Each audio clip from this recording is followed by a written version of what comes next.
नमस्कार, मी स्मिता फाटक, राहणार ठाणे.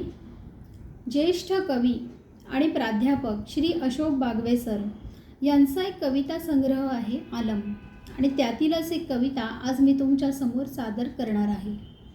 तर कवितेचं पान आहे म्हणजेच कविता. तिची पिसं घेऊन. तिची पिसं घेऊन मी माझं घरटं बांधलं.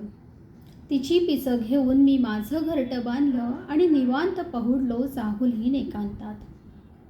आता गोरी भुरी झाली आहेत तिच्या माझ्या एकांताची हिरवी पानं या पतझडीच्या ऋतूत.